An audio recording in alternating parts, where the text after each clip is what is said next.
Try करती हूँ मृदंग के साथ। मृदंग के साथ कोशिश करती हूँ। क्या करना है बबली? गलत आगे क्या? हाँ बबली। हाय दीदी। हरे कृष्णा। हरे कृष्णा। हरे कृष्णा।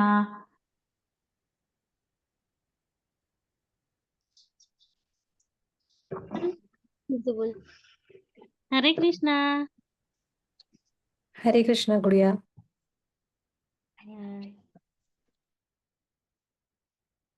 शुरू करो।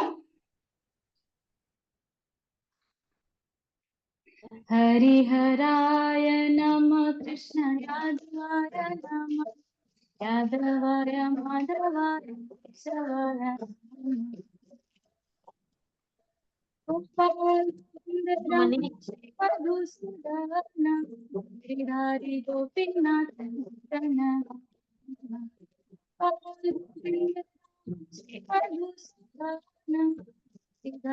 गोपीनाथ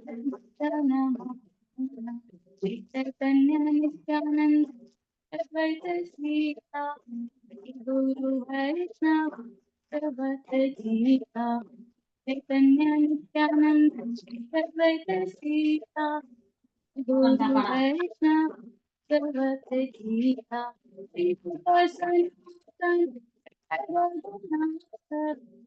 गोपाल भट्ट रघुनाथ रूप सनातन रघुनाथ जीव गोपाल भट्ट दास रघुनाथ साई गोसाई परिचरण विघ्ननाश अभिष्ट पुराण इच्छामि परिचरण विघ्ननाश इष्ट पुराण इच्छामि गोसाई जाय कारघास पदरे पंचदास इच्छामि गोसाई जाय मुरतार पदरे पंचदास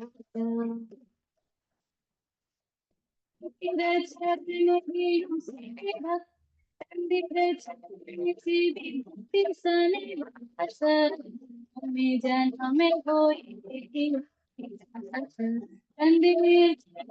जीवी भक्ति सने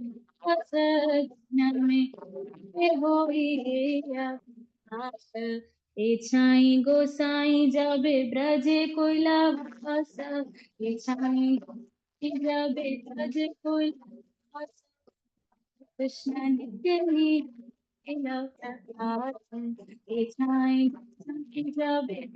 कोइला भास कृष्ण नित्य लीला आनंद हरि भजन आनंद भज वृंदावन श्री गुरु कृष्ण वपदे माय श्री गुरु कृष्ण वपदे माझी मान श्री गुरु कृष्ण पद्म करी श्री गुरु पाद पद्म करी संकीर्तन कहे नरोत्तम श्री गुरु पाद पद्म करी संकीर्तन कहे नरोत्तम दास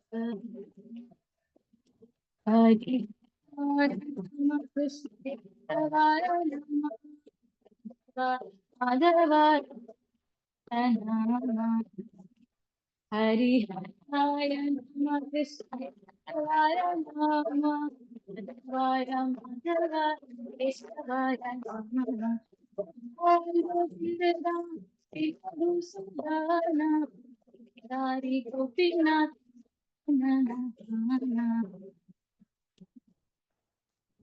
कृष्ण हरे कृष्ण कृष्ण कृष्ण हरे हरे राम राम राम हरे हरे हरे कृष्ण कृष्ण कृष्ण हरे हरे राम राम हरे हरे हरे कृष्ण कृष्ण कृष्ण हरे हरे हरे राम हरे हरे कृष्ण कृष्ण कृष्ण कृष्ण हरे हरे राम राम राम हरे हरे हरे कृष्ण कृष्ण कृष्ण हरे हरे राम राम हरे हरे निताय गौर हरि हरि बोल हरि बोल निताय हरि बोल हरि बोल हरि बोल हरि बोल प्रभुपाद जय जय प्रभुपाद प्रभुपाद निताई निताई गौर प्रेमानंदे हरि हरि बोल। मनसी माता जी की जय। बहुत बहुत धन्यवाद आपका, आपने समय निकाला, कीर्तन किया। और कल का कीर्तन हमारे गौर चैतन्य प्रभु जी करेंगे। कल कीर्तन भी करेंगे समय से पहले और वैष्णव गीत भी सुनाएंगे। क्लास एंगेज करके रख ठीक। हरे कृष्णा, सभी को दंडवत प्रणाम। हाँ माँ, दंड प्रणाम माँ। हरे कृष्णा जी। रासोई मैया हरे कृष्ण माता जी। आई थिंक ये आपकी डॉटर है ना? जी। हरी बोल। मेरे को लगा। अरे हाँ देखो ना। आइए कक्षा में प्रवेश करते हैं और प्रवेश करने से पहले गुरुजनों से आशीर्वाद लेते हैं। ओम नमो भगवते वासुदेवाय। ओम नमो भगवते वासुदेवाय। नारायणं नमस्कृत्यं नरं चैव नरोत्तमं देवीं सरस्वतीं व्यासं ततो जयमुदीरये। नश्च प्रायेषु अभद्रेषु नित्यं भागवत सेवया भगवती उत्तम श्लोके भक्तिर्भवती नैष्ठिकी। कृष्णाय वासुदेवाय देवकी नन्दनाय च नन्दगोपकुमाराय गोविन्दाय नमो नमः। ॐ अज्ञानतिमिरन्धस्य ज्ञानञ्जनशलाकया चक्षुरुन्मिलितं येन तस्मै श्रीगुरुवे नमः। श्रीचैतन्यमनोभीष्टं स्थापितं येन भूतले स्वयं रूपं कदा मह्यं ददाति स्वपदान्तिकं। वन्देऽहं श्रीगुरु श्रीयुधपदकमलं श्रीगुरुन् वैष्णवांश्च श्रीरूपं साग्रजातं सागण रघुनाथान्वितं तं सजीवम् सावद्वैतं सावधूतं परिजनसहितं कृष्ण चैतन्य देवं श्रीराधा कृष्ण पादान् सगणललिता श्री विशाखान्वितांश्च नमः। ॐ विष्णुपादाय कृष्णपृष्ठाय भूतले श्रीमते भक्तिवेदान्त स्वामिनिति नामिने नमस्ते सरस्वती देवै गौरवाणी प्रचारिणे निर्विशेष शून्यवादी पाश्चात्य देश तारिणे।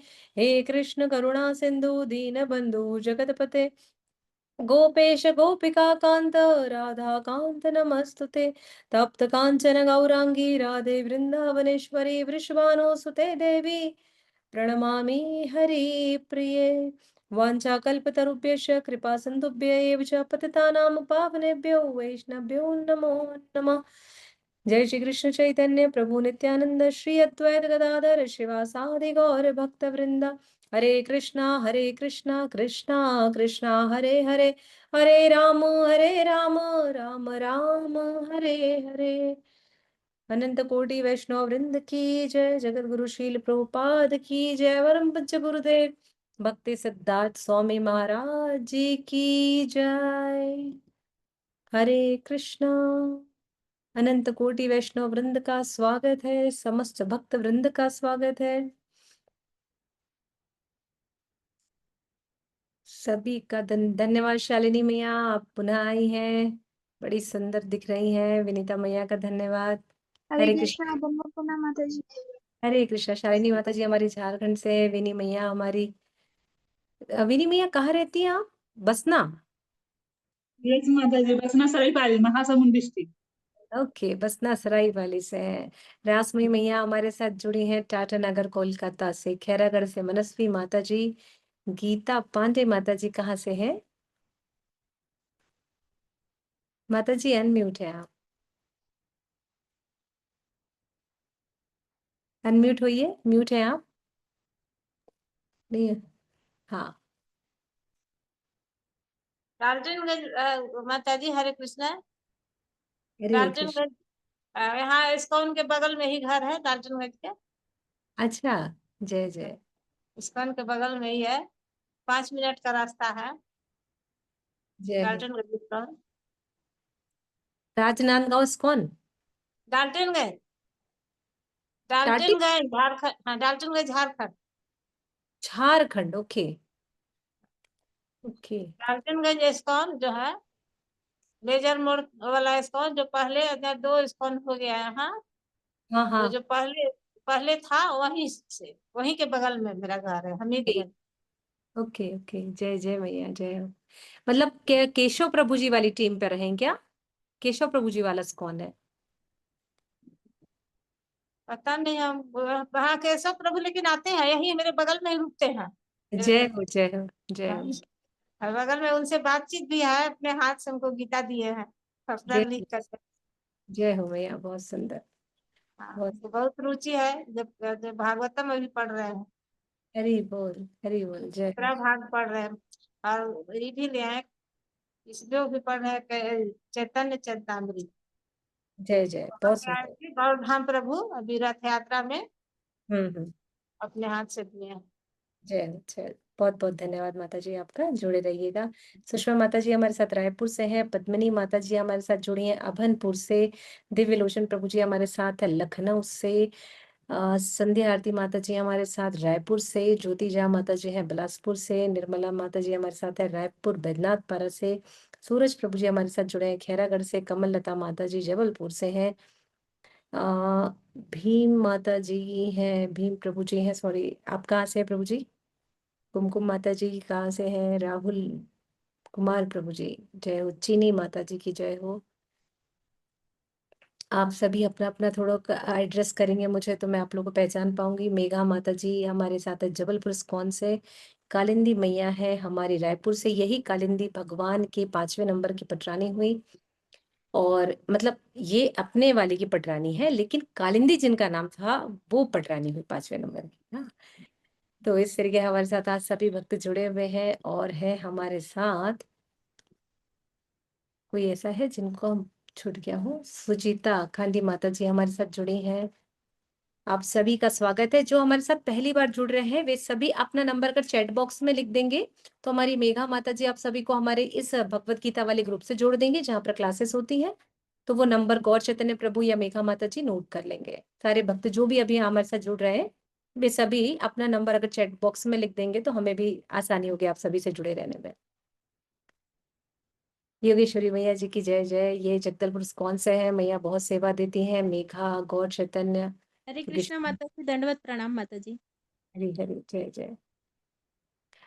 आप सभी का धन्यवाद है। आइए, हमने द्वारिका धाम में प्रवेश किया है, वह द्वारिका नगरी जो समुद्र पर विराजमान है, और ऐसी दिव्य नगरी जो भगवान की इच्छा के अनुरूप विस्तारित हुई और उसके बाद जरा धाम से जाने बाद पुनः इसी तरह जलमग्न हो गई। कहने को तो ये कथाएं आती है कि हम सभी ने अभी पूर्व विगत 5-7 साल पहले सुनामी देखी, लेकिन अर्जुन ने आज से 5000 वर्ष पूर्व ही समुद्र में सुनामी देख ली थी। इसकी चर्चा श्रीमद् भागवतम में आती है। 10th कैंटो में इसका वर्णन आता है। और अर्जुन ने एक बार नहीं, लगभग 7 से 8 बार सुनामी के दर्शन किए, जिस वजह से पूरी जो द्वारिका थी धीरे धीरे धीरे धीरे करके जलमग्न हो गई। तो ये जो द्वारिका है, आज हम ऐसी कथा का श्रवण करने जा रहे हैं। कहते हैं ना कि ये अशाश्वतम दुखालयम, ये जो संसार है ना दुखों से भरा हुआ है। बच्चे स्कूल जाते तो उनको बैग उठाने का दर्द है।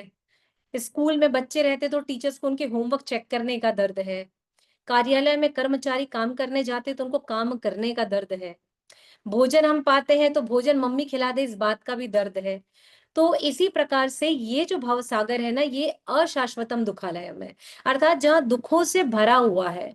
और जिस प्रकार हम पुस्तकालय जाते हैं तो पुस्तक पढ़ने जाते हैं, भोजनालय जाते हैं तो भोजन करते हैं, कार्यालय जाते हैं तो कर्मचारी कर्म करता है, उसी प्रकार हम यहाँ दुख का कर्म करने के लिए आते हैं। तो कहते हैं जीवन में जिसकी विपत्ति आ जाए, जिसके जीवन में किसी प्रकार का कलंक लग जाए, कहते हैं ना इसी भादो मास के दूज के चांद के दर्शन नहीं करने चाहिए। कहते हैं जीवन में कलंक लग जाता है, और पूरे जीवन काल में इस भौतिक जगत में ऐसा कोई व्यक्ति नहीं है जिसके जीवन में एक बार कलंक, चाहे कुछ क्षण के लिए लगे, कुछ घंटों के लिए लगे, कुछ दिन के लिए लगे, कुछ माह के लिए लगे, कुछ साल के लिए लगे, पर लगता जरूर है। भगवान कहते हैं, सुखदेव गोस्वामी पाद कहते हैं इस 10th कैंटो की 15th चैप्टर में इसका वर्णन आता है सत्यभामा और मंगल का, कि कोई भी व्यक्ति ऐसा नहीं है जो बच सके। स्वयं भगवान के ऊपर भी 3 बार इस समयंतक मणि के कारण कलंक लगा।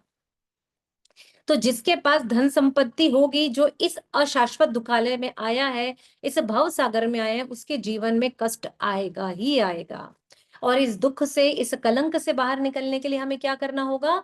इस दुख से, इस कलंक से हमें बाहर निकलने के लिए केवल और केवल भगवान के श्री चरणों की शरणागत होनी पड़ेगी। इसके अलावा हमारे जीवन में कोई भी और दूसरा रास्ता नहीं है। तो आइए आज ऐसे प्रसंग की कथा सुनते हैं, और आपको बता दें कि ये वो महानतम उपाय है। इस अध्याय के अंत में सुखदेव गोस्वामी पाद, श्रीधर चक्रवर्ती ठाकुर पाद, श्री भक्ति विनोद ठाकुर पाद हमारे कहते हैं कि जिनके जीवन में अगर कलंक लग जाए, और यदि कोई प्रतिदिन इस कथा का श्रवण करे प्रतिदिन, तो निश्चित है कि वो इस कलंक से वो साफ हो जाएगा, बचकर निकल जाएगा। स्वयं भगवान उसकी सहायता करते हैं। ये वो पाठ है। तो आप सभी देखिए, पहला पाठ करें ना तो रुक्मणी मिल गई, दूसरा करेंगे कलंक धुल जाएगा, तीसरा करेंगे तो बहुत कुछ भी होगा। तो हम 8 तक पहुंचते और 16,108 तक आते आते आपको बहुत कुछ मिलने वाला है। तो अपनी तिजोरी खुली रखिएगा। कथा आती है, द्वारिका में ही यदुवंशी राजवंशी राजा सत्राजीत रहते थे। सत्राजीत जो है वे सूर्य देवता के अनंत अनन्य अनन्य उपासक थे। ऐसे उपासक थे कि वो दिन में कम से कम 3 से 4 घंटा सूर्य भगवान की सेवा उपासना में अपना समय देते थे। उनकी इस अनन्य भक्ति से, सत्राजित की इस अनन्य भक्ति से सूर्यदेव बहुत खुश हुए। वही सूर्यदेव जो विवस्वान है, और ये विवस्वान इतने प्रसन्न हो गए सत्राजीत की इस ध्यान साधना से, उपासना से, उनकी अर्चना से, कि वो एक दिन उनके समक्ष आकर के प्रकट हुए और अपने ही जैसे स्वयं, समझ लीजिए स्वयं को ही सत्राजित को दे दिया एक मणि के स्वरूप में। और सत्राजित को ये मणि दे करके कहा, सत्राजित ये मैं तुम्हें, समझ लो, स्वयं को दे रहा हूं, इसका पूरा ध्यान रखना। इसे जहां तुम पूजन अर्चन करते हो उसी कक्ष में रखना, इसे लेकर इधर उधर भ्रमण नहीं करना। ये दिन में 6 घंटा इसकी पूजन विधि तुम करोगे तो अगले दिन 8 बार सोना तुमको ये प्रदान करेगी। ये सोना तुम जन कल्याण के लिए प्रयोग करना। ये बात सूर्यदेव ने कही और चले गए। अब ये बात तेजी से सब जगह फैलने लगी। क्यों? क्योंकि अब सत्राजीत के पास अथाह संपत्ति आने लगी। 8 बार सोना अर्थात कितना हो गया? लगभग 80 ग्राम सोना, 8 तोला सोना उसको प्रतिदिन मिलता था। अब 8 तोला सोना जिसको रोज मिल रहा है, तो साल के 365 दिन में कितना हो गया गौर चैतन्य प्रभु? हाँ बताइए हिसाब करके, तो माताएं भी खुश हो जाएंगी, वो भी उपासना करेंगी। किसको सोना प्रिय नहीं है? हमको तो दोनों सोना प्रिय है। रात्रि में सोना हो, दिन में हो, या फिर गले में लटका लो, हाथ में पहन लो। तो इस प्रकार से ये प्रतिदिन 8 तोला सोना देती थी, और साल भर में ये इतना सोना उत्पादित करती थी कि क्या करते सत्राजीत इतने सोने को। तो इसलिए सूर्यदेव ने पहले ही कहा था कि इसका ध्यान भी रखना, और साथ ही साथ इसको जन कल्याण की सेवाओं में लगाना। तो एक दिन सत्राजित जो है इस मणि को पाने के पश्चात उसे बड़ी चेन से गथाया और गले में डाल करके सुधर्मा सभा पहुंचे। उस दिन भगवान श्री कृष्ण ने अपनी सुधर्मा सभा में विशेष मीटिंग बुलाई हुई थी, विशेष मीटिंग था उस दिन। इष्ट गोष्ठी उन्होंने रखी हुई थी।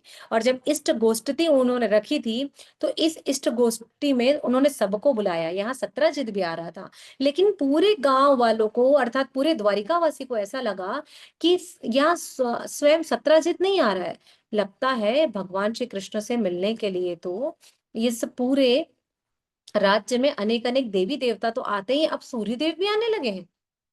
ओहो, सूर्य देव भी आने लगे, क्योंकि उसकी चकाचौंध से, जो मणि की चकाचौंध थी, उस चकाचौंध से सत्यजित का चेहरा नहीं दिख रहा था, उसका तेज इतना अधिक व्याप्त था। साथ ही सूर्य देव की उपासना करने के कारण, सूर्य कृपा मिलने के कारण वह इतना दिव्य प्रतीत हो रहा था, मानो कि कोई स्वयं सूर्य देव यानी सरिता देव, यहाँ पर बद्री नारायण ने अर्थात स्वयं सुखदेव गोस्वामी पाद ने उल्लेख किया है कि ऐसा लग रहा है मानो कोई सरिता देव आ रहे हैं।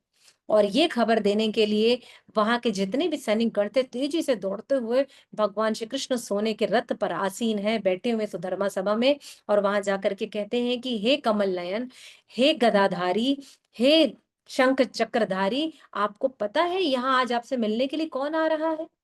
तो बोले कौन आ रहा है? तो बोले आज आपसे मिलने के लिए स्वयं सूर्य देव आ गए हैं। बोले मैंने तो मना किया था कि आप लोग ऐसे बिल्कुल कोई नहीं आएंगे मुझसे मिलने के लिए, मतलब आ सकते हैं, लेकिन भगवान ने सभी का टाइम सेट किया था, और सूर्यदेव अगर आ जाए तो क्या हो, सारा कुछ अंधकार हो जाएगा। तो बोले मैंने मना किया था, फिर भी ये कैसे आ गए हैं? लेकिन भगवान ने थोड़ा सा ध्यान लगाया और ठीक से बाहर मेन गेट की ओर जैसे ही देखा तो देखा कि भैया ये सत्यजित है, सूर्यदेव नहीं है। उन्होंने सारे प्रजावासी को, जनवासी को बताया नहीं भाई ये सूर्यदेव नहीं है, सत्यजित है, और इस मणि के कारण ये चमक रहा है। तो ये मणि साल में 365 दिन में कितने तोला सोना देती थी, कितना किलो प्रभु? माता जी 2930 2930 बताइए ग्राम। ग्राम। अरे समझ रहे हैं आप, इतना सोना 2930 कहाँ पहुंच गया? आप रोज साल में 2 किलो, 2 किलो सोना लेकर के, मतलब घर की दीवारें भी आप ईंट से बनवा सकते हो साल भर के अंदर। ऐसा। तो इस प्रकार से सोना मिलने लगा, और जैसे ही सत्यजित उस सभा में आए, भगवान ने सभी प्रजाजनों का स्वागत किया और सत्यजित से एक बहुत ही प्रेम अनुनय विनय निवेदन किया कि सत्यजित आप यदुवंशी हैं, आपसे एक निवेदन है, ये जो मणि आपको स्वयं विवस्वान ने दी है, तो क्या आप इस मणि को यहाँ के राजकोष में हमारे यदुवंश के अग्रज, यहाँ के राजा उग्रसेन जी को आप दे देंगे? सत्यजित ने बड़े अहंकार वश कहा ये मेरी मणि है, ये मेरे गले में शोभायमान है, और आपको इस मणि को देखकर ईर्ष्या हो रही है, मैं बिल्कुल नहीं दूंगा। अब उसके मन में यहाँ पर थोड़ी सी ईर्ष्या आ गई कृष्ण के लिए कि अरे ये मांग रहा है मुझसे, ठीक नहीं है। उसने वहां की उस सभा को, इष्ट गोष्ठी को उसने अटेंड भी नहीं किया, और वो वहां से बाहर निकल गया। अब उसके मन में एक छोटी सी शंका भी आ गई। अब ऐसी शंका उसके हृदय में जो आ गई, तो इसी समय उनका जो छोटा भाई था, सत्यजित का छोटा भाई था प्रसेन, प्रसेन को भी इसकी खबर मिली कि भैया भाई को सोना उगलने वाली मणि मिल गई है। प्रसेन आया, बोला भैया मुझे भी मणि चाहिए। बोले मैं तुम्हें नहीं दे सकता। तो बोले नहीं, आप ना ऐसा करिए कि रात्रि में सोना देती है ना, मतलब रात में नहीं लेके जाना है, दिन में लेकर जाना है ना, तो आप मुझे ना दिन में दे दो, मैं थोड़ा सा पहन करके देखना चाहता हूँ और उसके बाद मैं इसे ला करके दे दूंगा। सत्यजित इस बात के लिए बिल्कुल तैयार नहीं थे, लेकिन उन्होंने कहा कि तुम इतना जिद कर रहे हो, अब क्या करें, भाई के प्रेम में भाई विवश हो जाता है। कब तक? जब तक बीवी नहीं आती तब तक। तो जब तक सत्यजित भी अपने भाई के प्रेम में बड़े विवश हो गए, और विवश होने के पश्चात उन्होंने वो मणि दे दी, समयंतक मणि प्रसेन को, और प्रसेन को उससे कहा कि देखो दे तो रहा हूं, इसे जंजीर से बांधे रखना, और संध्या होने से पहले तुम राज्य में प्रवेश कर जाना। बोले जी ठीक है, बिल्कुल ऐसा ही होगा। अब प्रसेन आखेट पर निकले हैं, रथ तैयार किया, आखेट पर चले गए, गले में मणि है, अहंकार दम्भ में बिल्कुल मद पूर्ण होकर के आखेट करने जा रहे हैं। बस कुछ ही दूर गए थे, क्या होता है, प्रसन्न को एक केसरी वध कर देता है, उनके अश्व का भी और प्रसेन का भी।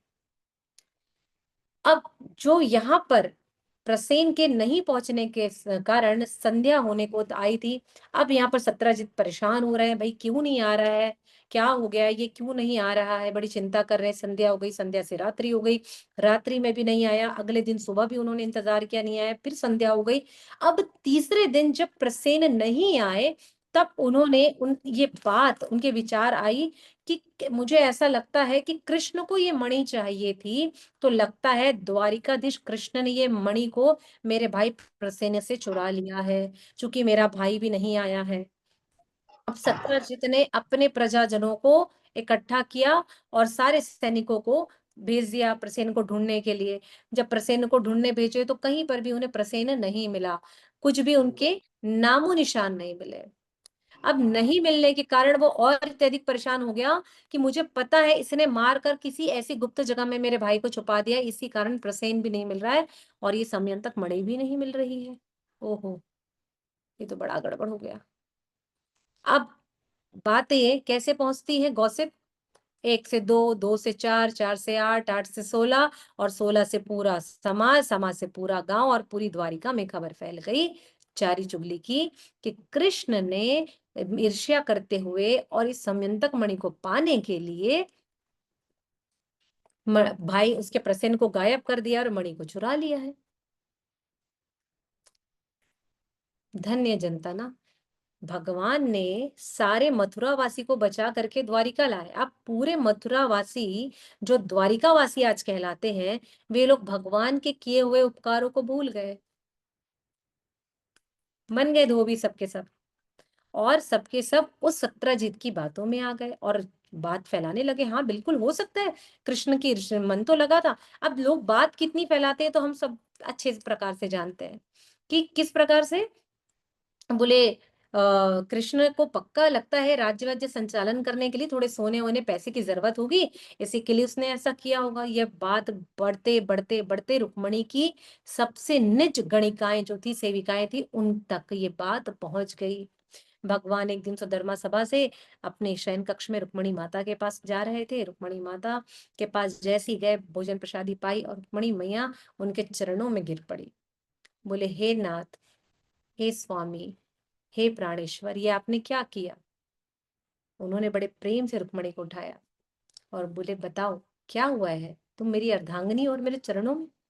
बोले अगर आपको मणि ही चाहिए थी तो मुझे कह देते, मैं साक्षात लक्ष्मी एक क्या ऐसी 10 समयंतक मणि आपको दे देती। भगवान बोले ये कैसी बातें कर रही हो रुक्मणी, मुझे क्यों मणि चाहिए होगी। बोले नहीं, पूरे इस द्वारिका में ये खबर है कि आपने सत्यजित के भाई प्रसेन को छुपा दिया है और समयंतक मणि की चोरी कर ली है। कृष्ण तो मंद मंद मुस्कुराते ही हैं, बस मुस्कुरा दी और उन्होंने कहा ये तो बड़ी दुर्भाग्यपूर्ण घटना हो गई है, अब मुझे इस मणि की खोज में जाना ही होगा। पहले तुम ये बताओ तुम्हें खबर कैसे लगी। बोले मेरी कुछ सेविकाएं हैं जो कुछ कार्य से आज मार्केट गई हुई थी, जब वहां पहुंची तो हर कोई, मार्केट में तो चुगलियां होती हैं, वहां चुगली चुगली में पता चला कि ऐसा हुआ है। इन्होंने आकर मुझे बताया कि स्वामिनी आज ऐसी ऐसी खबर हमने मार्केट में सुनी है, ये बाजार में ये सारा प्रजल्पा इतना अधिक चल रहा है, तो क्या किया जाए। अब पूरा देखिए द्वारिका धाम चुगली का केंद्र बन गया है। वही भगवान जिन्होंने अनेकों बार इन ब्रजवासियों को, इस मथुरा वासियों को द्वारिका में बना दिया, द्वारिकावासी बना दिया और उनकी अनेक बार सहायता करी, विपदाओं से बचाया, और इस द्वारिका नगरी को बसाने वाले उस द्वारिकाधीश पर कलंक लगा दिया। कैसे धोबी प्रवृत्ति के लोग होते हैं, सोचिए। यही स्थिति हुई थी त्रेता युग में माता सीता और भगवान राम के साथ, आज यही स्थिति पुनः निर्मित हो गई। तो जब संपत्ति आती है ना तो अपने साथ परेशानियां लेकर आती, इसलिए भैया कुटिया में रहो, खुश रहो, नहीं चाहिए समयंतक मणि, ना ही चाहिए कलंक, दाल रोटी खाओ और प्रभु के गुण गाओ। लेकिन क्या करें, सभी को चाहिए होता है सोना, 2 किलो सोना, तुम क्या जानेंगे, है कि नहीं। ब्रज द्वारिकावासी 2 किलो सोने की कीमत क्या होती है, ये सत्यजित ने कह दिया है। और जैसे ही ये 2 किलो सोने की बात सारे जग में फैल गई तो बलराम कृष्ण ने कहा कि ठीक है, मैं इस कलंक को जरूर धोऊंगा। अगले दिन सुधर्मा सभा आयोजित की गई। उस दिन भगवान स्वयं उस अपने राज सिंहासन पर आसीन नहीं हुए, अपने नाना उग्रसेन के पास पूरी सभा के मध्य में गए। बलराम जी उनके साथ में थे और उन्होंने उस सभा में ये बात रखी कि हे द्वारिकाधीश, उनको कह रहे हैं ना अपने नाना को, हे अग्रज, आप जानते हैं कि मुझ पर कुछ 4 लोगों ने मुझ पर ये कलंक लगा दिया है कि मैंने प्रसेन का वध कर दिया है या उसे गुप्त रूप से गायब कर दिया है और मणि को भी चुरा लिया है। तो अब मुझे इस कलंक को धोना है, इसके लिए आप मुझे आज्ञा दीजिए और मेरे लिए जो मेरे पक्षी हैं और जो सत्रजित के पक्षी हैं, क्योंकि सत्रजित भी द्वारिका में रहते थे, बोले इन दोनों पक्ष के लोगों को मुझे मत दीजिए, एक निष्पक्ष दल बना करके आप मेरे साथ भेजिए। तो उग्रसेन के ने आदेश दिया भगवान स्वयं द्वारकाधीश के ऐसे कहने पर, और एक निष्पक्ष टीम बनाई गई जो कृष्ण और सत्रजित के दोनों पक्ष में नहीं थे। और इसमें से एक निष्पक्ष टीम जब बनी तो क्या हुआ, इनके साथ एक आखेट दल विशेषज्ञ गए, इनके साथ में उस मार्ग को जानने वाले विशेषज्ञ गए। इनके साथ में आखिर विशेषज्ञ कौन होते हैं, जो जानवरों की आवाजों को पहचान लेते थे, क्या बोल रहे हैं उनकी वाणी को समझते थे, घोड़ा किस दिशा में गया है, कहाँ रुका है, कैसे चला है, इसको भी पहचान जाते थे। तो आखिर विशेषज्ञों को लेकर के गए साथ में। अब खोज शुरू हुई। जब खोज शुरू हुई, जैसे जैसे ये खोज आगे बढ़ी तो धीरे धीरे धीरे ऐसा हुआ कि ये उस स्थान पर पहुंच गए, एक पर्वत पार किया। जैसे ही पर्वत पार किया तो प्रसेन का 2 नर कंकाल मिले। एक नर कंकाल प्रसेन का था और वो कंकाल इतना शत विशत हो गया था, जानवरों ने इस प्रकार से, मांसाहार जीवों ने खा लिया था कि बिल्कुल पहचान नहीं आ रहा था। उसी प्रकार अश्व भी, लेकिन उसके राजकीय कपड़ों से ये पहचाना गया कि भैया यही प्रसेन होगा। ये भी पहचाना वो जो आखिर विशेषज्ञ थे, उन्होंने बताया कि ये जो घोड़े की जो चाप चली आ रही है, बस यहीं पर आकर के घोड़ा रुका होगा महाराज। बोले ये घोड़ा इस प्रकार लग रहा है जैसे किसी चीज को देख करके रुक गया है, क्योंकि घोड़े के जो कदम चिन्ह थे वो जमीन पर ज्यादा धसे हुए थे। आप देखिए जब घोड़ा नहीं चलना चाहता ना तो बहुत तेजी से अपने पैर उठाता है और वापस जमीन पर रखता है। तो इन चिन्हों के उस चिन्हों को देख करके उस विशेषज्ञों ने बताया कि भाई घोड़ा जो है यहाँ रुका है और इसके बाद इसके चिन्ह भी नहीं मिल रहे हैं, और हो ना हो ये जो शरीर पड़ा है, ये नरकंकाल दिख रहा है, ये घोड़े का ही है। सबने तय कर लिया और जो टीम दी गई थी, निष्पक्ष टीम गई हुई थी, उस दल ने भी ये तय कर लिया कि भैया प्रसेन का वध हुआ है, जिसके लिए भगवान श्री कृष्ण जिम्मेदार नहीं है। लेकिन वहीं पर एक केसरी के भी पैर के निशान मिले। केसरी अर्थात केसरी वहां वाला केसरी नहीं, ठीक है, वरना पहुंच गए केसरी पिक्चर देखने के लिए पीवीआर में। केसरी अर्थात सिंह, ठीक है, सिंह के भी निशान मिले। और सिंह के जो निशान थे वो इस प्रकार से थे कि कुछ जगहों पर तो चारों पंजों के निशान थे, लेकिन एक कुछ समय के बाद उसके एक ही 3 पैर के निशान और एक हाथ ऊपर में था। तो बोले किसी शेर ने इसको इनको मार करके यहाँ से लेकर के गया है। तो बोले केसरी ने इनका वध कर दिया, ये भी तय हो गया। अक्षय कुमार नहीं आए थे, ठीक है। और उसके बाद यहाँ से ये आगे बढ़े, बोले चलिए भैया पद चिन्हों की चर्चा की जाए और आगे बढ़ा जाए। आगे जैसे ही थोड़ी दूर बढ़ते हैं तो एक पहाड़ के आसपास पहुंचते वहां एक गुफा दिखाई देती है। वहीं पर केसरी का भी शव मिल जाता है, आक्रमण हो चुका था। बोले कैसा आक्रमण हो गया, तो बोले ये केसरी जो है ना, इसके तो 3 पैर अभी भी जमीन में है और एक पैर हवा में है। तो अब कल कैसे वाले हैं, तो बोले लड्डू गोपाल नहीं है भैया घर पर जो सेवा करते, बोले जिनको लेटा करके आप लोग एक टांग उनके ऊपर कर देते हो, वैसा वाला नहीं, ठीक है। तो क्या किया, शेर वहां लेटा हुआ है और उसका हाथ ऊपर में, लेकिन उसके एक हाथ में रीछ का बाल है जो शेर ने अपने बीच बचाव में खींचा था। तो शेर के एक हाथ में रीछ का बाल था। अब सब समझ गए कि शेर को भी रीछ ने मारा है। बोले लेकिन रीछ, ये जो भालू है, ये इतना प्रभाव बलशाली लग रहा है जिसने एक सिंह का वध कर दिया। अब सब लोग ने तय कर लिया, बोले भाई ठीक है, लेकिन एक विचित्र घटना भी यहाँ पर होती है। बोले ये जो रीछ के पैर है ना, ये 250 फलांग की दूरी पर दूसरा पैर मिला। बोले एक पैर तो रीछ का यहाँ दिख रहा है, और ये रीछ जो है भाई 4 पैर पे चलेगा, लेकिन ये तो 2 ही पैर में चलता था। तो ये 2 पैर तो में से एक पैर तो इसके पास मिल गया, दूसरा कहाँ है? बोले ढूंढो, दूसरा भी मिलेगा। तो बहुत ढूंढा गया, इधर देखे उधर देखे, थोड़ा आगे बढ़े, ढूंढो ढूंढो रे भाई सैनिकों ढूंढो। तो ढूंढते ढूंढते 250 मीटर के बाद में क्या मिला उन्हें? दूसरे पैर मिले। बोले ये तो बड़ा विचित्र बात हो गया, एक पैर यहाँ है एक पैर वहां है, 250 फलांग की दूरी है, 250 मीटर की दूरी है, अर्थात रीछ की हाइट का अनुमान लगाया गया लगभग ये 120 से 125 फीट का व्यक्ति है। जामवंत जी की हाइट कितनी हो गई? 120 से 125 फीट की। भगवान श्री कृष्ण और अन्य यदुवंशियों की हाइट द्वापर युग में कितनी है? तो बोले कम से कम 20 से 25 फीट, 20 से 22 फीट, ऐसा कुछ अनुमानता आता है। ठीक है, अब कृष्ण कितने बड़े हैं? 20-22 फीट के, और जामवंत जी कितने बड़े हैं? 125 फीट के। बहुत ढूंढा गया, तो अब कैसे करते थे? बोले एक यहाँ मिला, 250 मीटर के बाद मिला, ढूंढते जा रहे हैं, बोले एक पहाड़ी क्रॉस किए, बोले अरे दूसरा मिल गया, फिर ढूंढते जा रहे उस पहाड़ी से नीचे, अरे तीसरा मिला, अच्छा फिर उसके बाद, तो इस प्रकार से 3-4 पहाड़ी क्रॉस करने के बाद में एक बड़ी विकराल गुफा दिखाई दी। बड़ी विकराल गुफा जब दिखाई देती है तब क्या होता है वहां पर?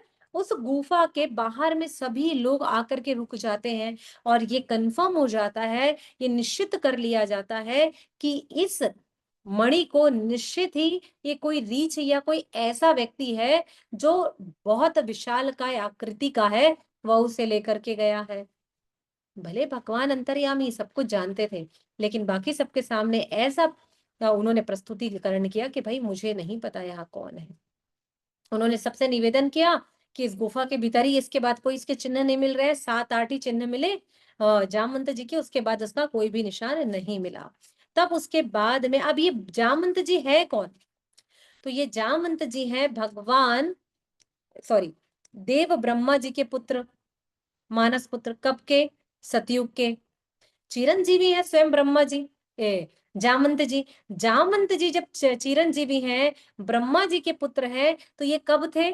ब्रह्मा जी जब भगवान वराह देव ने अवतार लिया तब भी ये थे, और जैसे वराह देव प्रकट हुए तो जामवंत जी ने 7 परिक्रमा लगाई थी वराह देव की, और वराह देव इस पाताल से आकाश तक गए थे, उनकी परिक्रमा लगा दी थी जामवंत जी ने, और प्रतिदिन 7 परिक्रमा करते थे पूरी पृथ्वी की।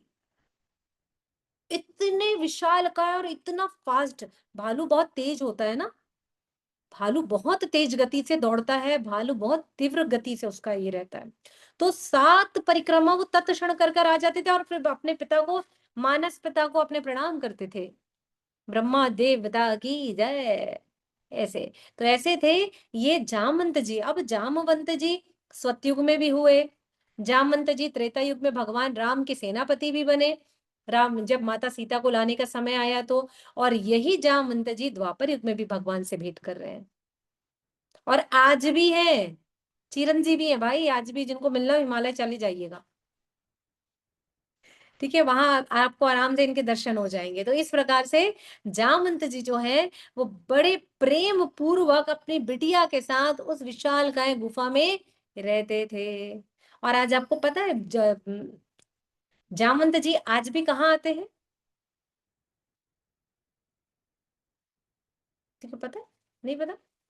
तो है, हम जम्मू जाते हैं, जम्मू में एक शिव जी का मंदिर है, एक मुखी रुद्राक्ष का मंदिर है, ठीक है, जम्मू में एक मुखी रुद्राक्ष का मंदिर है, और वहां से ये जो गुफा है जहां अभी पहुंचे हैं भगवान, वहां से समझ लीजिए द्वारिका से वो गुफा जाती है जम्मू, बड़ा गुप्त द्वार है, और वो शिव जी के उसी ही मंदिर में एक मुखी रुद्राक्ष का एकमात्र ज्योतिर्लिंग है, वहां ये गुफा खुलती है। तो जामवंत जी आज भी आते हैं भगवान के, शिव जी के वहां दर्शन करने, जलाभिषेक करके जाते हैं। जिस प्रकार से कौन आते हैं जगन्नाथ जी के दर्शन करने के लिए? स्वयं विभीषण जी जगन्नाथ जी के दर्शन करने आते हैं, और कौन सा पुष्प चढ़ा करके जाते हैं? Black jasmine. तो उसी प्रकार से ब्लैक जैस्मिन कहाँ मिलता है? केवल श्रीलंका में, इंडिया में नहीं। ओके, तो उसी प्रकार से जामवंत जी भी वहां आते हैं और आज भी वहां करके एक मुखी रुद्राक्ष के शिवलिंग में वो गुफा खुलती है। बहुत लोगों ने प्रयास किया, कुछ 40 किलोमीटर 60 किलोमीटर की वो लंबी गुप्त गुफा है, लेकिन लोग जा नहीं पाए, क्योंकि भालू जो होता है वो कम ऑक्सीजन में भी रह लेता है। ठीक है, तो उस गुफा से आज भी वो आते हैं और उसी गुफा से उनका जाना आना होता है। ये है जामवंत जी की एक विशेष कथा। अब कृष्ण जी उस गुफा में प्रवेश करते हैं। गुफा बड़ी अंधकार में विशालकाय है, लेकिन जो समयंतक मणि का जो ताप है, तेज है, उससे अंदर में बड़ी तेजता बनी हुई है। और जो उनकी पुत्री थी वो उस मणि को खिलौना समझ करके खेल रही थी। भगवान श्री कृष्ण ने देखा, हे प्रभु, मैं जिस मणि के कारण कलंक में लगा हुआ है, यहाँ ये इसे खिलौना बनाकर खेल रही है? और जैसे ही उन्होंने उस मणि को लेने का प्रयास किया तो जामवंती जोर से चिल्लाई और क्रंदन करने लगी, क्रंदन करने लगी, रुदन करने लगी। और रुदन जब वो करने लगी तो जामवंत जी आ गए। जामवंत जी ने जैसे ही कृष्ण को देखा और कृष्ण ने जामवंत जी को देखा, तो यहाँ मल्ल युद्ध शुरू हो गया। अब मल्ल युद्ध इस प्रकार से शुरू हुआ कि 28 दिनों तक लगातार युद्ध चल रहा है, दिन और रात। श्रीधर चक्रवर्ती पाद कहते हैं कि यह युद्ध ना सुबह रुका, ना रात्रि में रुका, ना संध्या को रुका, लगातार 28 दिनों तक यह युद्ध चलता रहा। और ना यहाँ जामवंत जी की, और जामवंत जी और कृष्ण जी का युद्ध कैसे होता था? अब सोचिए, भगवान ने कुछ भी कर सकते हैं ना, 125 फीट के जामवंत जी और भगवान श्री कृष्ण 25 फीट के मान लेते हैं, 100 फीट का अंतर है। तो जब जामवंत जी भगवान श्री कृष्ण को मारते थे, क्या है वो? अचंत मनादि मनंत रूपम। अरे भैया, वो ऐसे है, छूत है, इतने बलशाली है। कौन है? बाहुबली है भगवान।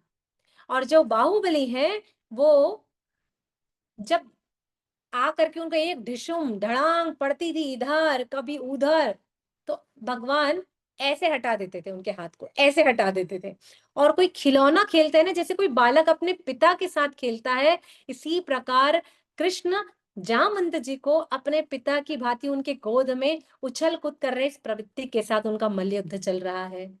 जब 27 दिन बीत गए ना, 27 दिन के बाद में अब ऐसा लग रहा है जामवंत जी को, ये मेरा शरीर की मांसपेशियां सारी फटकर बाहर आ जाएंगी, कुछ इस प्रकार प्रतीत हो रहा है। और साथ ही साथ पसीने में पूरा शरीर तरबतर हो गया है।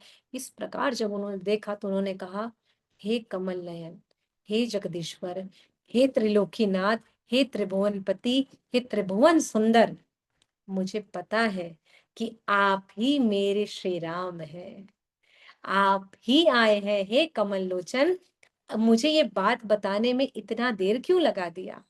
उन्होंने कहा, जामवंत जी, आपने मुझे एक सामान्य आंखों से देखा है, इसलिए मैं आपको कोई दोषी या विद्रोही दिखाई दे रहा हूँ। तब उन्होंने पूछा जामवंत जी ने कि भगवान, आपके आने का प्रायोजन कैसा है, ये बताइए।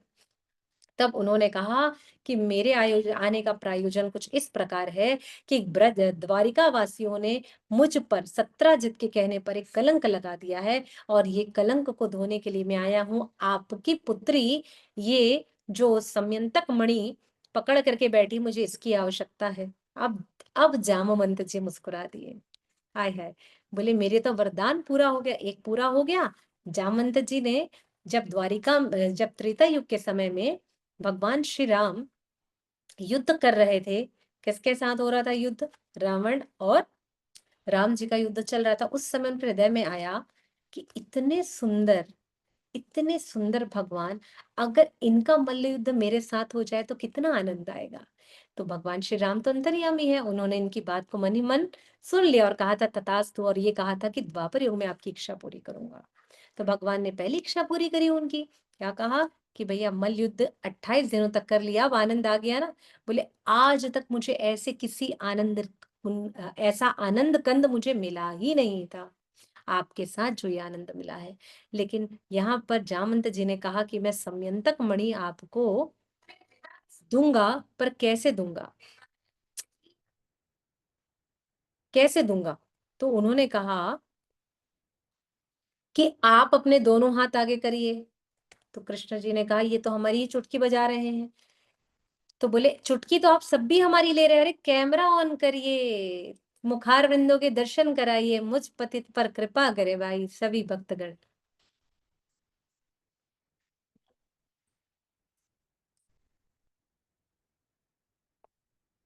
हरी हरी। थोड़ा कैमरा ऑन करेंगे तो बहुत अच्छा होगा। करती हूँ 1 मिनट। जी। और माता जी मेरे यहाँ पावर नहीं है। कोई बात नहीं पावर भैया, खत्म हो गया। कोई बात नहीं है।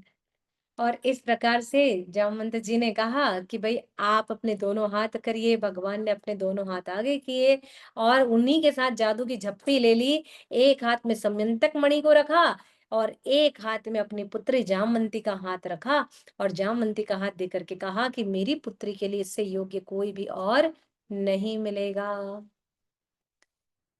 अब कृष्ण जी अपना सर पकड़ कर बैठ गए उस गुफा में। बोले एक कलंक धोने आया था, दूसरा लगा दिए है। बोले आया था मणि लेने के लिए, बोले लड़की पकड़ के जा रहा है और वो बोले लड़की कोई सामान्य लड़की तो है नहीं। बोले एक रीछ की पुत्री कैसे होगी जामवंती। कुछ शास्त्रों में वर्णन आता है कि जामवंती बिल्कुल अपने पिता रीछ के जैसे ही दिखती थी, लेकिन श्रीमद् भागवतम में इसका वर्णन करते हैं सुखदेव गोस्वामी पाद कि जो जामवंती थी अत्यंत सुंदर, अत्यंत सुकोमल कन्या थी, दिव्य लक्षणों से परिलक्षित होती थी। और ये और कौन है ये जो जामवंती है? ये जामवंती भगवान की अष्टपट रानियों में से तीसरी पटरानी बननी थी, बन गई दूसरी। सत्यभामा का नंबर तीसरे नंबर पर आ गया। आज चल रहा है सत्यभामा प्रसंग, लेकिन हो गया है जामवंती प्रसंग। तो आज की हेडिंग रहेगी जामवंती रुक्मणी जामवंती मंगल। ठीक है, तो इस प्रकार से जामवंत जी ने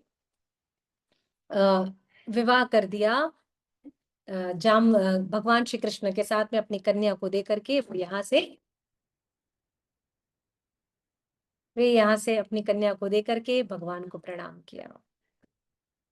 भगवान बोले ये तो बड़ा गड़बड़ हो गया, ऐसी कन्या को लेकर के आ रहा हूँ। बोले गया था मणि लेने, किसकी उठा करके ले आया, रुक्मणी को क्या जवाब दूंगा। बोला था मणि का कलंक धोकर आऊंगा, ये तो दूसरी वाली लेकर के आ रहा है, सौतन लेकर के आ रहे हैं। भगवान अपने उधेड़ बुन में लगे हैं, कैसे बताएं, क्या करें इस प्रकार से।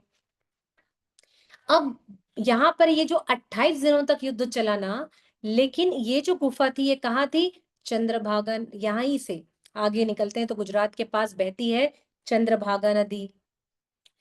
जब 12 दिनों तक जितने भी सैनिक गण निष्पक्ष दल आर्किड विशेषज्ञ लोग गए थे, उन सभी से भगवान ने जब गुफा में प्रवेश किया था उसी समय सबसे निवेदन किया था कि आप लोग चले जाइए, मैं मणि को लेकर आ जाऊंगा। लेकिन सभी ने कहा कि हम विराम करते हैं, विश्राम करते हैं। तो वे सभी 12 दिनों तक तो भगवान का इंतजार करने के लिए वहां रुके। कहाँ रुके? 12 दिनों तक विश्राम करे उस गुफा के बाहर, क्यों गर्मी का दिन था। ठीक है, गर्मी का समय था, ग्रीष्म ऋतु थी। संध्या के समय में बढ़िया सुंदर सुहानी हवा चलती थी, कंदमूल यूं ही खाने को मिल जाते थे। भाई जामवंत जी रहते तो निश्चित कंदमूल आसपास में होगा, तो कंदमूल खाने को मिल जाता था। तो 12 दिनों तक सभी ने इंतजार किया। 12 दिनों के पश्चात उन्हें डर लगने लगा कि निश्चित ही कुछ अप्रिय घटना घटी होगी। भगवान है और उन पर विश्वास थोड़ा कम हो गया सैनिकों का, उनकी टीम का, द्वारिका वासियों का। सारे लोग आ गए और आकर के यहाँ बताया देवकी वसुदेव उग्रसेन जी को। ये सारे लोग परेशान हो रहे हैं कि भाई क्या पता कृष्ण को क्या हुआ होगा। तो चंद्रभागा नदी के पास में आज भी आप जाएंगे तो आपको मिलेगा हर सिद्धि माता का मंदिर है। वहां हर सिद्धि माता मंदिर के पास में जाकर के 16 दिनों तक, 26 दिन 28 दिन तक युद्ध चला, 12 दिन इन्होंने इंतजार किया, वापस आए। 16 दिनों तक हर सिद्धि माता के मंदिर के बाहर में बैठ करके उन्होंने बड़ा यज्ञ अनुष्ठान किया, माता को प्रसन्न किया। और जैसे ही यहाँ यज्ञ अनुष्ठान पूर्ण हुआ, उसी दिन स्वयं हर सिद्धि माता माया देवी प्रकट होती है और कहती है कि आपके इस यज्ञ से मैं प्रसन्न हूँ। निश्चित है कि द्वारिकाधीश बहुत जल्दी आ जाएंगे और स्वस्थ एवं कुशल मंगल होंगे। भैया उनको तो पता था, उनको समय निकलाना था, सो उन्होंने ऐसा प्रायोजन किया। और भगवान 28 दिनों के बाद में जामवंती को लेकर के द्वारिका में प्रवेश करते हैं। अब द्वारिकाधीश को डर भी लग रहा है, दिल धड़क रहा है, आवाज आ रही धक धक धक धक धक धक, क्योंकि दरवाजे पर मिलेगी रुक्मणी। अब जामवंती एक वन में रहने वाली कन्या, उसे क्या पता राजकीय संस्कार क्या होते हैं, उसे कैसे पता होगा ये बताइए। भाई ऐसा तो नहीं था कि भाई माता सीता के साथ रहती थी, ऐसा तो कुछ था नहीं, रहती थी तो जंगल में। तो जैसे ही द्वारिका पहुंचे, सभी द्वारिकाधीश का तिलक कर रहे हैं, तिलक हो रहा है। जामवंती देख रही ये क्या हो रहा है, तो भगवान श्री कृष्ण उसको कोहनी मारते हैं, अरे सामने देखो, तुम चुपचाप खड़ी रहो। सबने उसका भी तिलक किया। उसके बाद देवकी और वसुदेव आए, उन्होंने फिर से कोहनी मारी, पैर छुओ, माँ बाबा है। अच्छा, पैर छूने, पैर छू करके कह कर, तो भगवान पैर छूकर दिखाते हैं द्वारिकाधीश कि कैसे बाबा का पैर छूना है। तब जामवंती चरण छूती है। अब पीछे से रुक्मणी चली आ रही है आरती की थाल लेकर के, भगवान को तिलक किया और उन्होंने कहा, रुक्मणी रुक्मणी, ये जामवंती है। बोले जी, ये जामवंती है और ये समयंतक मणि है। हाँ, ये समयंतक मणि है। ये जामवंती, ये ये जो जामवंती है ना, ये आपकी दासी है, यही आपकी दासी है। और फिर कृष्ण जी ने तीसरी बार कोहनी मारी, जामवंती से कहा, पैर छुओ, तुम्हारी बड़ी वाली है, बड़ी पटरानी है, रुक्मणी है। तो रुक्मणी ने बड़े प्रेम से, जैसे ही जामवंती ने पैर छूने को झुकी, अब द्वारिकाधीश रुक्मणी मैया का तो पैर छू नहीं सकते थे, तो उन्होंने बताया कि इनका भी पैर छुओ। तो पैर छूने जैसे ही झुकी, रुक्मणी ने उन्हें बड़े प्रेम से गले लगाया जामवंती को, और ये कहा कृष्ण जी से कि ये मेरी दासी नहीं, ये मेरी अनुजा है, आज से ये मेरी छोटी बहन है। और कहा, जो भी राजकीय हमारे संस्कार हैं वह सब कुछ मैं इसे सिखाऊंगी। और बड़े प्रेम से, कभी रुक्मणी ने किसी भी रानियों के साथ द्वेष नहीं किया, ईर्ष्या नहीं करी, सबका आलिंगन किया और सबको राजकीय ढंग उनको सिखाए। पहनना, ओढ़ना, उठना, बैठना, सब में पारंगत किया कि कैसे कृष्ण को वे सभी प्रसन्न कर सकती हैं। इस प्रकार से अब यहाँ पर आ गए हैं भगवान समयंतक मणि लेकर के, आ गई हैं जामवंती जी। ये जो जामवंती आई है, ये जामवंती प्रसंग बिल्कुल यहीं पर पूर्ण हो जाता है। तो कहते हैं, द्वारिकाधीश जामवंती विवाह मंगल प्रसंग की जय। तो अब जामवंती जब आ गई है यहाँ पर, तो आने के बाद ये जो समयंतक मणि भी आई है, इसी समय, इस समय यहाँ पर क्या होता है कि अगले दिन सभा आयोजित की जाती है। सभा आयोजित की गई है, वापस सत्राजित को बुलाया गया है। अब खबर फैल गई कि भगवान श्री कृष्ण ने प्रसेन के बारे में पता कर लिया है और मणि भी लेकर के आ गए। अब यही द्वारिकावासी, यही धोबी लोग क्या बोल रहे हैं पता है आप सभी को? देखा, ये सत्राजित ही है, यही हम लोग के कान भर है। अरे तुम किसी के कान भरने में काहे आ गए हैं? इसी ने भगवान पर कलंक लगाया। अरे हमने कुछ नहीं किया, सत्राजित ने बोला इसलिए हम मान गए, सत्राजित ने कहा इसलिए हमें मानना पड़ा। देखो, भगवान श्री कृष्ण स्वयं भगवान है, द्वारिकाधीश स्वयं भगवान है। वो किसको लेकर के आ गए हैं? मणि को लेकर के आ गए हैं। और जब ये खबर सत्राजित के पास पहुंची, अगले दिन सुधर्मा सभा में सत्राजित को बुलाया गया और बुलाने के पश्चात भगवान ने वो मणि सत्राजित को दे दी। सत्राजित ने कहा, प्रभु, एकदम मुंह झुकाए, शर्मसार, मुंडी नीचे करके बोल रहा है कि भगवान, आप अब ये मणि को आप ही रख लीजिए ना, मुझे नहीं चाहिए। तो भगवान ने कहा, इस मणि को यही प्रणाम है, आपका अपने पास रख लो भाई, हमारे पास लक्ष्मी जी की आज विराजमान है, हम लक्ष्मी से अपनी काम चला लेंगे। उसके पास भरपूर सोना है, जितना सोने की ईंट बोलेंगे 2 किलो तुम देते हो साल भर में, वो हमको रोज 5 किलो ईंट दे देगी, चलेगा, अपना माल लेके जाने का यहाँ से। सत्राजित बड़े निर्लज्ज मन से अपने आप को शर्मसार करता, क्योंकि आज पूरा द्वारिका धाम उस पर उंगली उठा रहा था। मुंडी झुकाए पहुंच गया अपने महल। अब वो सोच रहा है कि मैं कैसे भगवान श्री कृष्ण से क्षमा मांगू और कैसे वे मेरे इस अपराध को क्षमा करेंगे। विचार करने लगा। तब उसे ध्यान आया कि जामवंत ने भी इस मणि के लिए लड़ाई करी थी, लेकिन भगवान ने जामवंत जी की पुत्री को स्वीकार करके जामवंत को क्षमा कर दिया है। जब जामवंत को क्षमा कर दिया तो भगवान ना, एक काम करता हूँ, अपनी बेटी भी इनको पकड़ा देता हूँ और काम खत्म कर लेता हूँ। अच्छा, ये तो मतलब बड़ा चालू आदमी ना सत्राजित। और सत्राजित चालू नहीं था, महाचालू आदमी सत्राजित। सत्राजित ने पहले से ही सतधनवा के साथ सत्यभामा की सगाई कर दी थी। देखिए, रुक्मणी आई, वो भी शिशुपाल के साथ सगाई हो गई थी, भगवान ने अपना लिया। भगवान तो हरी है। बोले अपना काम बनता और बाहर में जाए जनता। बोले जो आएगा सबको अपना लो, जो उनकी शरण में गया सबको अपना लो। भाई आए हैं, आपने लगाया था एंगेजमेंट स्टैंप लगा दिया था तो भी भैया मेरा है, क्योंकि कुरियर मेरे पास हुआ है, रास्ता भले बदल गया हो, भगवान ने उसे भी रख लिया। सत्यभामा की भी सगाई सतधनवा के साथ हो गई थी। सतधनवा को भी भगवान ने सतधनवा के साथ सगाई होने के बाद भी भगवान ने सत्यभामा को स्वीकार कर लिया। साथ ही साथ सत्यजित ने क्या किया था, कृतवर्मा के बेटे बाली से भी अपनी बेटी को विवाह तय कर दिया था। और तो और अक्रूर जी के बेटे से भी अपने सत्यभामा का विवाह तय कर दिया था, और सबके साथ मजे लेता था। एक बेटी को कितने को देता, आप सोचिए। इतना बदमाश था ये महाचालू आदमी सत्यजित। क्यों? क्योंकि जो सतधर्मा था वो इनके राज्य का सेनापति था। सेनापति होने के कारण उसे लगता था कि अरे भैया ये इसके पास मेरी बेटी चले जाएगी तो भी ठीक है, चलो आना जाना लगा रहेगा, सब कुछ बन जाएगा, कोई बहुत परेशानी वाली बात नहीं है।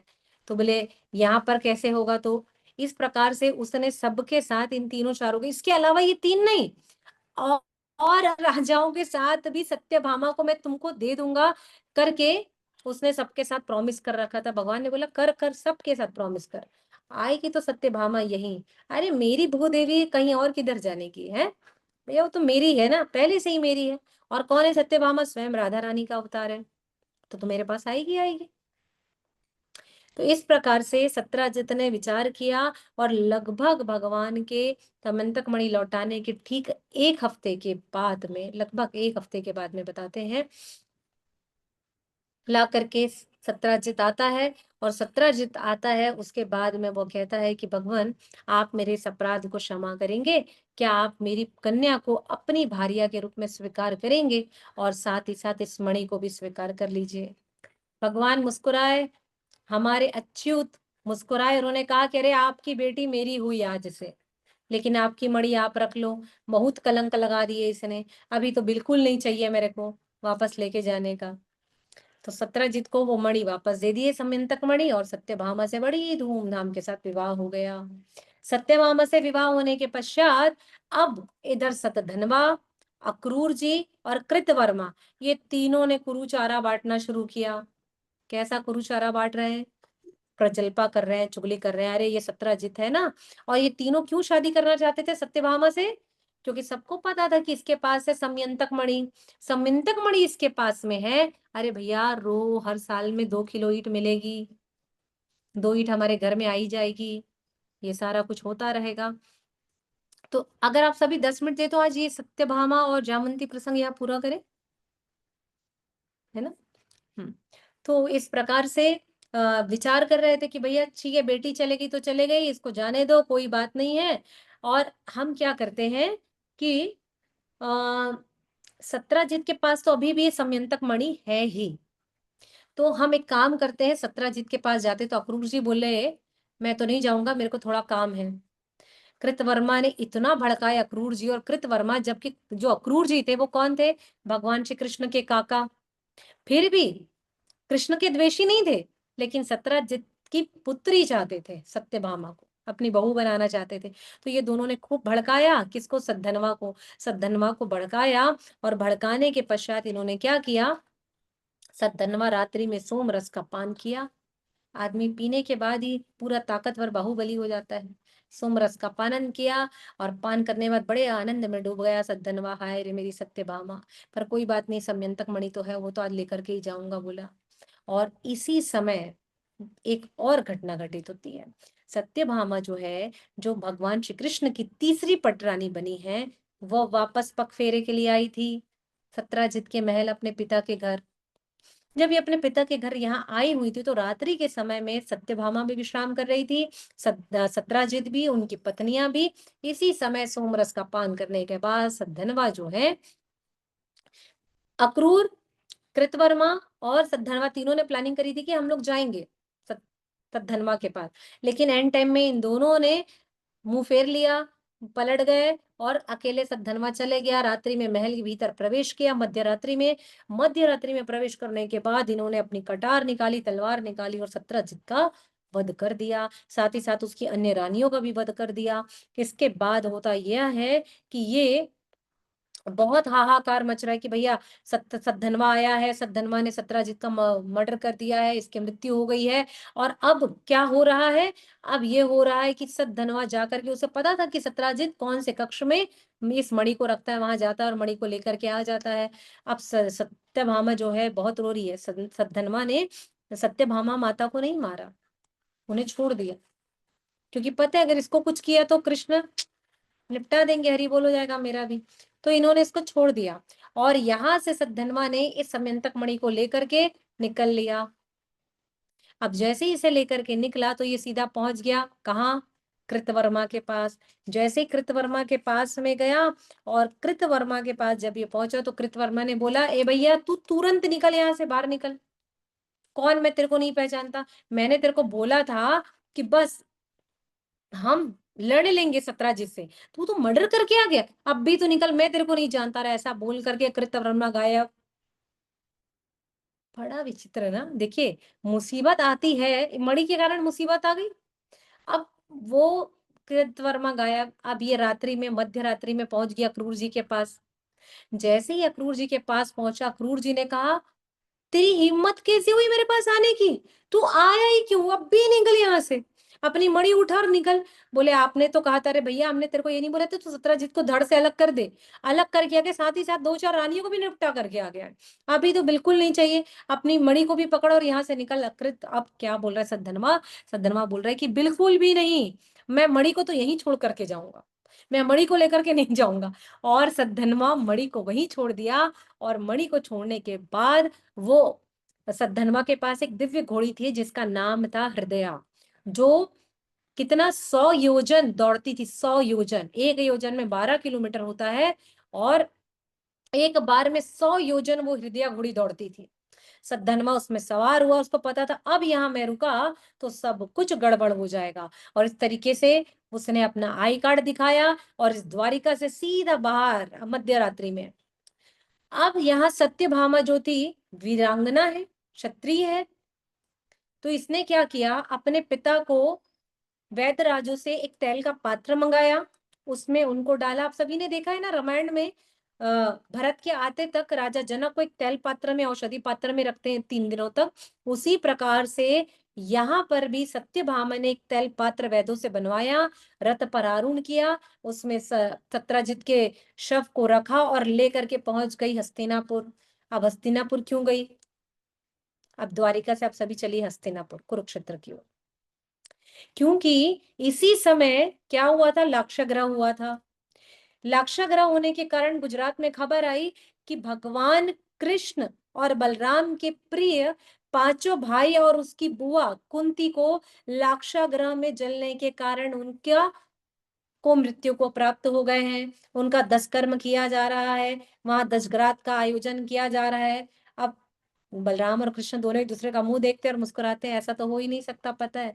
तो भगवान श्री कृष्ण कहते हैं, अरे हमको तो जाना है ड्रामा करने के लिए, चलिए अगर अभी नहीं जाएंगे तो पोल खुल जाएगी कि 5 पांडव बच गए हैं।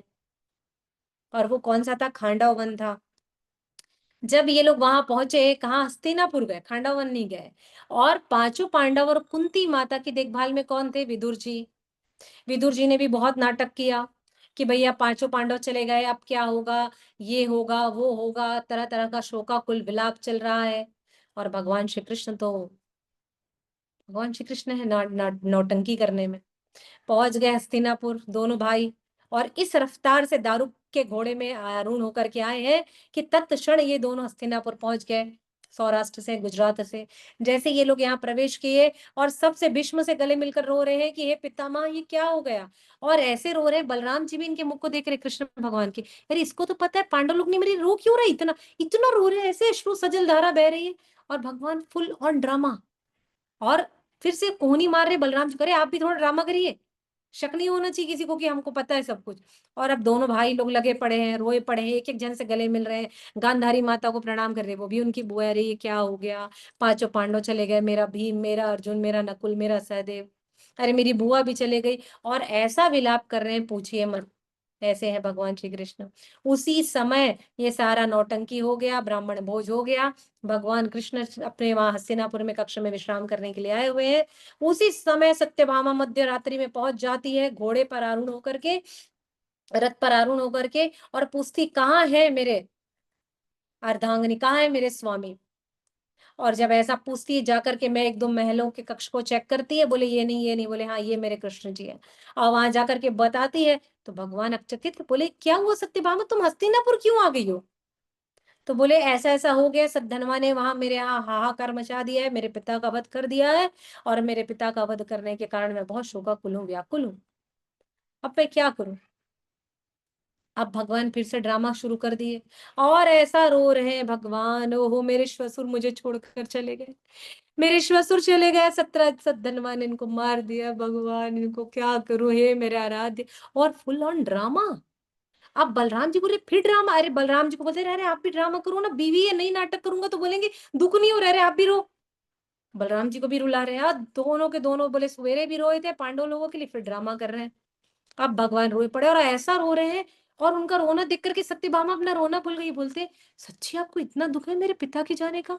बोले हाँ हाँ बहुत दुख है, मेरे श्वसुर चले गए, मेरे श्वसुर चले गए, मेरे श्वसुर कैसे हो गया, कैसे, तुम क्या कर रही थी वहां पर। मैं सो रही थी, तुम सो रही थी, तुम शतराणी, कोई बात नहीं। अरे भाई अरे रोए पड़े, कृष्ण जी रो रहे हैं। बोलती है सदा सदा सत्यभामा अपने आंसू को पोंछती है, भगवान आप रो रहे हैं ना, आपको बहुत दुख है ना मेरे पिता के जाने का, तो एक काम कर दीजिए ना। बोले क्या काम करना है बताइए ना, क्या काम करना है। अपने आंसू को पोंछा तो बोले एक काम करिए, सद्धनवा को आप ही किनारे लगा दीजिए, ठोकवा दीजिए उसे। भगवान ने दोबारा आंसू पोंछे, अच्छा सद्धनवा को मेरे को निपटाने का। बोले हाँ। बलराम जी ये क्या, फिर ये समयंतक मणि बीच में आ गई।